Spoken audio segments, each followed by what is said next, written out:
Hey guys, welcome back to another tutorial video. So in today's video I'll show you what to do if someone has blocked you on Instagram. So if you're looking for a trick that lets you unblock yourself from someone else's account, then here's the truth.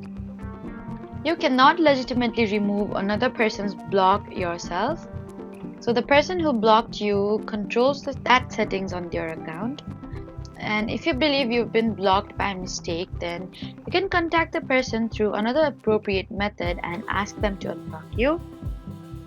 You can also check whether the issue is actually a block by searching for the profile while logged into your account, and if appropriate, checking whether the profile is visible from another account.